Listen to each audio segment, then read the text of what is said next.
Tyrants, Tormentors, and the Tiara, Chapter 2. 3 weeks later, the majestic city of Roria shimmered beneath silvery moonlight. The soft glow of the celestial orb illuminating the night sky reflected off stone streets and rooftops, bathing the town with an ambiance of pleasant serenity. Yet, inside the queen's bedchamber, where the beams glistened off beads of sweat coating Sylvia's face, neither peace nor rest could be found. She thrashed violently, her silken sheets and long blonde hair going in all directions as she fought against the nightmares bombarding her sleep. Her breaths came in harsh gasps as her long nails tore across the sheets. Inaudible screams and sobs issued from her lips as she struggled against the dark visions. A silver tiara with golden gems clung tightly to her head as though fearing the violent fit might fling the enthroned jewel from its lofty perch. Mere yards from the dreaming queen, a shimmer passed across the large, circular balcony. Imperceptible to all but the sharpest eyes, the outline of a cloaked figure drifted across the window. Only the strange displacement of the stars, akin to light seen through water, gave any indication of the mysterious presence. With slow, measured movements, the intruder crept across the parapet toward the tall, glass double doors in the middle of the balcony. The well-fortified portal stood armed with multiple inner latches above a sturdy lock, but the spectral form appeared unconcerned. It approached the door with graceful stealth until only inches separated the clear glass from the equally transparent trespasser. Then a distortion in the upper part of the figure gave the impression of a head rising in astonished surprise. The unseen shape dashed out of sight, hiding behind a small alcove on the far side of the balcony. At the same moment, Sylvia awoke. She sat upright. She didn't know what woke her, but a strange, uneasy feeling gripped her mind. She sensed the room had changed. She gazed around. Her quarters were massive. Even with the moonlight from the nearby balcony, she saw very little beyond her immediate surroundings. Yet everything appeared normal. She turned her attention to the balcony, scanning the stone outlook and the sprawling city beyond. Again, everything appeared to be as it should. Still, the vague, uncertain feeling of discomfort lingered. She considered calling for the guards, but dismissed the idea. She was being silly. There was no threat the guards could handle that she couldn't. Besides, the bedchamber was surrounded by a web of formidable enchantments. None but the greatest sorcerers could dream of penetrating it. The magic tingled in the air around her. Basking in the feel of the familiar enchantments, Sylvia eased back onto the bed and closed her eyes. As her golden hair fell upon the pillow, her eyes flew open. She recognized the source of her discomfort. The spells encasing the bedchamber weren't hers, nor were they any form of defensive enchantment. She was enclosed within a massive sync field, a network of enchantments designed to suppress a spellcaster's magical energy. She couldn't guess how such a feat had been accomplished, but she knew she needed to get out of the room. "Arthur! Merrick!" she screamed. She sprang from the bed and dashed toward the door. She never reached it. A towering black figure emerged from the shadows to block her retreat. "Arthur!" she screamed again. "Merrick!" No sounds came from the distant hallway. Sylvia stared at the intruder. Eyes like red orbs peered from vast, hollow sockets. Green, scaly skin covered immense muscles. Powerful arms the size of tree trunks ended in sharp, deadly claws. Rows of razor-sharp teeth adorned an unnaturally wide mouth. Large, bat-like wings protruded from the middle of his curved back. Sylvia was no expert on mythic beasts, but she could recognize a demon. But demons were extinct. She dismissed the thought. Now wasn't the time to dwell on such matters. The door lay on the other side, and she needed to get there, demon or not. She summoned her magic. Energy rose to her fingertips, but the sync field pulled back. Normally, her power glowed with the light of the sun. Now, though she strained with all her might, the chamber only crackled and flashed, like clouds during a thunderstorm. Still, her power remained greater than most spellcasters unhindered. Her mind raced through various spells and incantations. She needed one powerful enough to disable her foe, but simple enough not to drain her strength if the fight became prolonged. "Calcheat!" she shouted, raising her hands. She focused on the word, allowing the sound to alter the magic flowing through her. As the vibrations reshaped her energy, she visualized the goal of the spell. The vibrations and concentration united to give life to the sorcery. It burst from her fingers in a beam of pulsating orange light. The spell struck the abomination with all the force she could muster. The burst sent shock waves rippling through the air, powerful enough to evaporate a dozen men. It struck the demon directly in the chest with a resounding blast. The beast appeared unfazed. The spell didn't even leave a scratch. Sylvia gaped. Goosebumps rose on her arms. A feeling of panic gripped her as she reeled from shock. Her instinct screamed to run, and her resolve vanished. How could she defeat an impregnable foe? The demon launched itself at her. Sylvia attempted to dive out of the way, but her opponent proved swifter. It seized her body in its enormous left hand, long fingers wrapping around her slender waist. Before she could react, its right hand flashed across the air in front of her. With both surprise and horror, Sylvia felt the claw snatch the silver tiara off her head. "No!" she shouted, her hands flailing in an attempt to retrieve the stolen crown. Sylvia wondered how the beast knew to target the jewel. Then she found herself soaring through the air. She crashed into the wall of her chamber with a sickening thud. Everything went dark. Seconds later, the balcony window exploded in a shower of splintered wood and broken glass. The demon burst from the room, soaring through the air at an incredible speed. Soon, it became indistinguishable from the dark sky above. Sylvia and the tiara vanished with it. Crouching upon the balcony below, the cloaked figure watched them disappear. "An entire plan built around accessing a secret passage, and you did not even have the common sense to figure out where the entrance is located?" Darian crossed his arms irritably. Clement said nothing. Any attempt to defend himself would only exacerbate the enchanter's already sour mood. Clement was determined not to fuel his antagonist's diatribe. Besides, he needed to concentrate. They stood in a deserted corridor, stretching far into the distance, and intersecting with various halls and empty rooms. Prior to meeting with Darian, Clement had spent several weeks scrying, a skill he mastered years ago.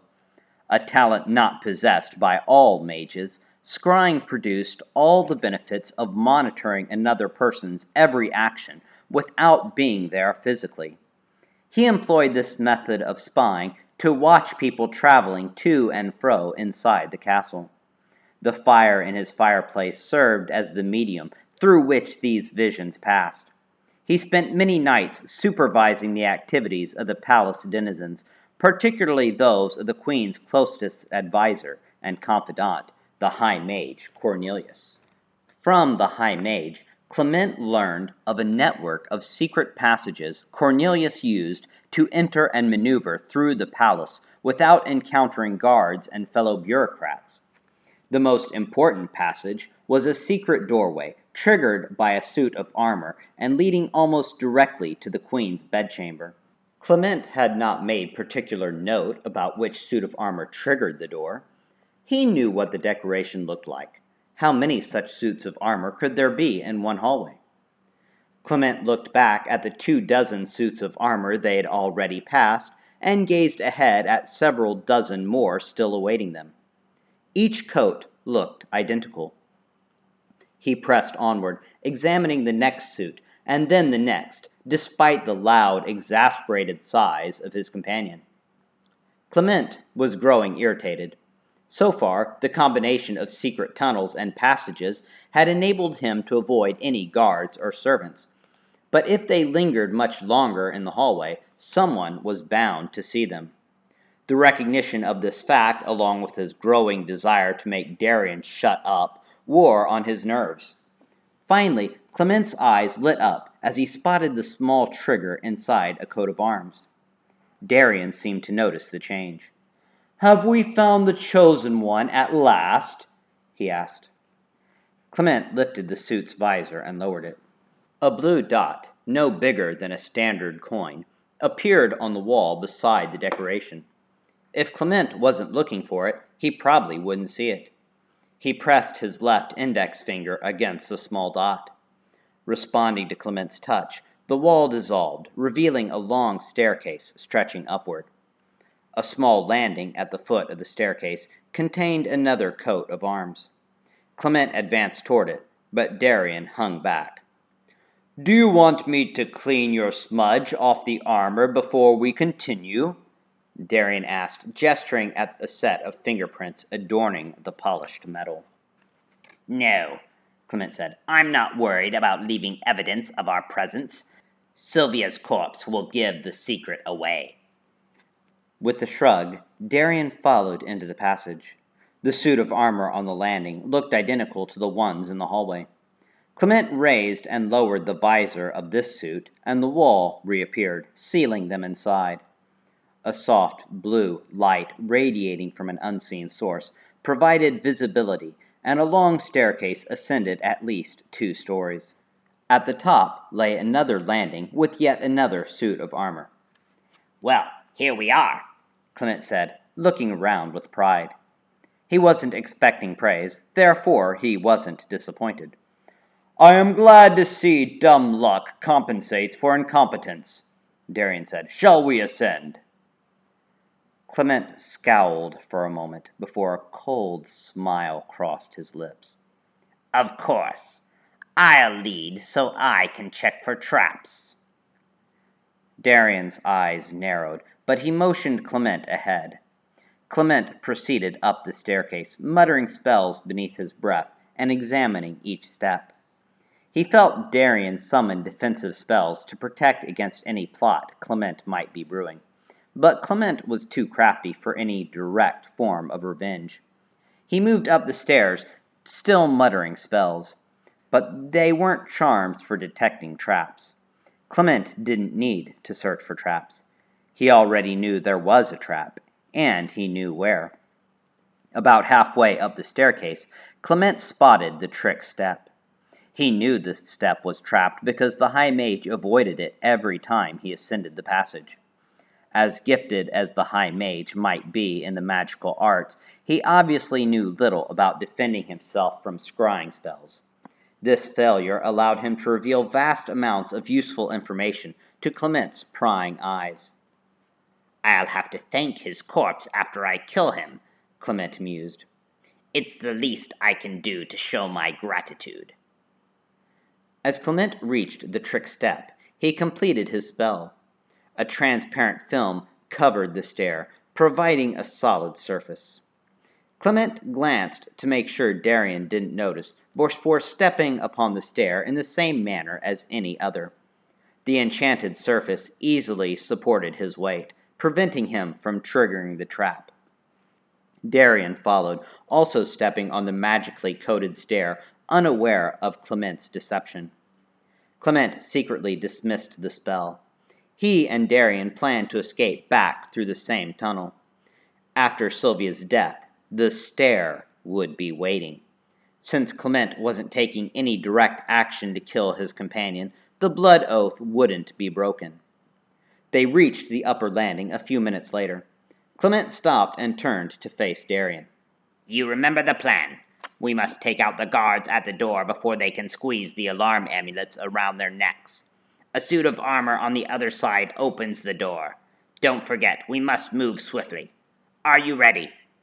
Darien nodded. Clement raised the visor and dropped it. A blue dot appeared, and a section of wall slid silently away at Clement's touch. Clement listened for any sound or movement to indicate someone spotting the opening. None came. Everything was going according to plan. Then everything went wrong. "Arthur! Merrick!" a female voice screamed in alarm. Clement's heart leapt in terror. The voice belonged to Sylvia. Somehow they had been spotted. He hesitated. Should they continue with the attack or flee? "Arthur! Merrick!" The cry sounded again, but no alarm greeted their ears, and they saw no movement in the hall. No one was responding. Something was wrong. "Kalachit!" Clement's eyes widened as the sudden realization sank in. Sylvia was attacking someone. Somehow, someone or something had beaten them to the queen, and no one was coming to her aid. Fate had smiled upon them this night. There might never be a better time to carry out their plan. The pair dashed into the hallway. A muffled shout came from the queen's room, but Clement couldn't make out the words. Ahead of him, 2 guards stood at attention. Darien raised his arms to fire a spell, but Clement grabbed him. Why aren't they moving? He asked. Hurrying up to the guards, Clement and Darien examined them. The men stood perfectly motionless like human statues. Only their eyes, darting around in panic, gave any indication of life. Yet even they appeared to be covered with a strange white glaze. "They are dying," Darien observed. "Someone—" Before he could finish, a loud crash of shattering glass and splintering wood sounded from the bedchamber. Forgetting the guards, Clement seized the door handle. The knob didn't turn. Darien reached for the keys, but Clement didn't wait. Beatsia! The door burst into splinters. Clement charged forward, Darien behind him. The room was empty. Shattered wood littered the deep red carpet, and mounds of broken glass lay where a large balcony window once stood. "They are gone," Darien gasped. Glad you noticed, Clement replied. "But who attacked her?" Darien continued. "Where did they come from? If they bewitched the guards and entered from the hall, why was the door locked and closed? If they did not, how did they enchant the guards?" I don't know, Clement responded, examining the room. Based on the lay of the blankets, the attack came while she slept. She threw the sheet aside in a hurry. What interests me more are the enchantments. Feel the room. Someone created a power sink. No one could cast these spells without awaking her. What? Darien had dashed over to the mattress. A tattered cloth, covered with archaic symbols, lay atop a pillow. Made from a rough, discolored fabric, it clearly didn't belong with the other blankets. Darien held up the cloth, and Clement examined the markings. They resembled an ancient coat of arms. Inside the outline of an elegant shield lay a fancifully drawn arcane symbol composed of 10 emerald crescent moons revolving around a large red claw. It possessed no innate magical properties, and Clement was unfamiliar with the design. He looked at Darien. The enchanter's eyes narrowed, and he wore a grave expression. Darien, what? Clement began. Arthur! Merrick! An authoritative voice boomed down the hall. What's going on? Guards, Darian said. We must get out of here. Clutching the cloth, he made for the door. Clement started after him, then stopped. What? Darian began, but Clement held up a hand. He stood still, listening. He turned toward the shattered window and stared at the balcony beyond. I thought I heard footsteps, he answered. On the balcony. Before he finished the thought, a guard burst into the room with the sword in hand. He stood over 6 feet tall, with a large chest, powerful arms, and shoulder-length brown hair. He wore thick chainmail underneath a leather jerkin, yet moved with the gracefulness of a cat. Scanning the room, the guard took in the broken window, missing queen, and sorcerers standing beside the bed. He displayed no signs of fear, and wore the determined look of someone prepared for battle. Where is she? He demanded, reaching for an amulet around his neck. Clement recognized it as an alarm brooch worn by Sylvia's private guards. Reacting quickly to prevent him from triggering the alarm, Clement shouted the first spell to come to mind. Monya! Bright streams of dazzling white lightning burst toward the soldier and smashed into his chest with a deafening blast. The spell fizzled. The man stood completely unscathed. Clement gaped in astonishment. No normal person could survive such an attack, even inside a power sink. The warrior squeezed the pendant, and the wails of a woman shrieking filled the palace. It grew louder and quieter at regular intervals, and the walls changed color in rapid succession from blue to red to green and back to blue. Without another word, the guard charged. Raising his sword, he brought the blade down in a deadly arc toward Clement. Deveshnia! Clement said, batting his hand as though swatting a mosquito. The warrior's sword seemed to take a life of its own, spinning and bobbing in his hands before launching him headfirst into a wooden nightstand. Without further delay, Clement dashed from the room and made for the secret passage. Darian raced close behind, and Clement saw him carefully stuff the strange piece of cloth into a pocket of his robes. Turning the corner into the passage, Clement spotted the guard chasing behind. Distant shouts and clanking of armor warned of more reinforcements coming. Hoping to thwart their pursuers, Clement triggered the armor inside the passage as he raced past. The secret door slid back into place, but not before Darian and the guard had slipped inside. The tenacity of their pursuer worried Clement. Searching for some way to lose him, Clement remembered the trick snare. If Darian triggered the snare, the enchanter would be caught. The distraction might buy Clement time to escape. He rushed ahead, imagining the look on Darian's face when the big man fell for the ploy. At that moment, he heard Darian shout behind him. Smazka! A slimy liquid appeared on the stairs beneath Clement's feet. He slipped, his legs flying into the air, and fell careening onto the hard stone stairs. Landing on more of the slick ooze, he slid several steps before coming to a stop. Darian raced past, grinning. The smile vanished, however, as his foot sank into the trick stair. A bright flash of light filled the hallway. Thick, blue walls of flickering energy blocked the corridor, preventing anyone above the step from descending and anyone below from ascending. Darian was snared. Unfortunately, Clement was little better. Looking up, he saw the guard charging. Stradat! Clement shouted, pointing at the guard. A cylindrical beam of swirling black light erupted from his hand. It slammed into the guard. Again, the seemingly invincible warrior remained unaffected. The guard raised his sword to strike. Clement focused his energy into a shield around himself. While he doubted the hastily constructed barrier could completely deflect the attack, he hoped it might absorb enough of the impact to prevent a fatal wound. The sword plunged downward, but Clement was spared the blow. The guard lurched forward as though struck hard in the back. Losing his balance, he fell through the air, tumbling almost a dozen steps before crashing into the magical barrier with a sickening crunch. Stunned, Clement stared down at him. He was unconscious. Clement glanced up the stairs. No further pursuit appeared forthcoming.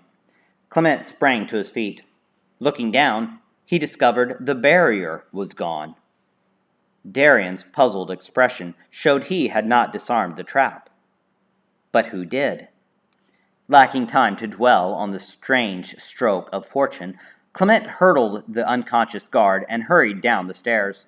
At the bottom, he caught up with Darian. "I suppose the grease was meant for the guard," Clement said, his face flushed with anger. "Yes," Darian snapped back, "and I am sure telling me about the trap step simply slipped your mind." Darian crossed toward the suit of armor. He grabbed the visor, but hesitated. "Is it safe to exit?" "I don't know, but we can't stay here. I believe only the High Mage knows about this passage, and he lives at the Academy. We will be gone by the time he arrives. The main guard won't know about the tunnel, how to open it, or where it leads. They'll likely be searching for us along the main passages. The hallway outside is far enough from any known exits to escape notice." Darian nodded and activated the door. As predicted, no soldiers patrolled the hall. Checking both directions, they left the passage and made their way through the palace. Retracing their steps, they weaved down deserted corridors and past empty rooms before reaching a large mural hanging on the wall. The painting hid a secret hallway. Stepping through the illusory canvas, they vanished into the tunnel. After several more twists, turns, and secret corridors, they reached their destination, a small closet filled with various rags, buckets, and other cleaning supplies. The apparently insignificant room possessed a dark secret crucial to their mission. The blank wall on the right slid away, providing discreet access to the royal park. An illusionary wall of thorn bushes concealed the camouflaged doorway, making it the perfect tool for someone to enter or exit unseen. Of course, entering and exiting the bushes involved some risk. The park lay next to the academy, and many apprentices took refuge there when studying, practicing incantations, or involving themselves in illicit fraternization. Fortunately, a street lined with houses lay less than 100 yards away. Once there, they could easily disappear into the sprawling alleyways of the city. Clement and Darian pushed aside the sliding wall and climbed from the portal. A small alcove separated the door from the row of fake plants. Flipping up the hoods of their cloaks to maintain some anonymity, they dashed through the false shrubbery. After only a few short strides, they sprang forth from the concealing bushes and almost collided with the High Mage, Cornelius. He was a tall, strikingly handsome man in his upper 20s. Wrapped in a long, golden cloak, he sported a broad chest, short-cut black hair, a neatly trimmed goatee, and penetrating blue eyes. For a second, they stood facing each other. Then, Clement saw the color drain from the High Mage's face. He wasn't looking at Clement. His frightened eyes were fixed upon Darian. The enchanter's face flushed with unsuppressed fury, exceeding even his hatred for Sylvia. Murder shone in his eyes. "You!" Darian growled through gritted teeth. "Desecria!" The enchanter screamed the spell, launching his hands toward his victim. Massive tendrils of black lightning spewed from his fingers. Like a swarm of snake-like voids, the spray of deadly energy sucked the light from the surrounding air. A deafening crackle, like electricity, resounded through the park as the incantation tore through the night. Desecria represented the most powerful and deadly spell known to wizardry. Dating back to before written records, some speculated it might be the most powerful destructive incantation known. The charm existed for only one purpose: complete and utter annihilation. Extremely advanced and difficult to learn, the spell remained a necessity for any spellcaster.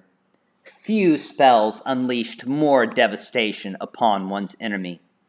More than any other spell, Dissecria drew power directly from the life force and mental fortitude of the welder. Employing it was dangerous, because depending upon the amount of power directed into the charm, it left the caster physically weakened to the point of exhaustion. Occasionally, spellcasters even died from casting it. To a strong sorcerer, the draining effect only became overtly crippling if they cast it too many times in a single battle, or channeled too much of their own energy to increase potency. Still, most sorcerers saved the incantation as a last resort, or to obliterate an opponent with one powerful, single-minded attack. Clearly, Darian intended the latter. Cornelius summoned his magic, focusing the energy into a shield around him. The lightning ripped through the shell, tearing the defense to pieces. Still, the buffer deflected the bolts just enough for Cornelius to dive beneath.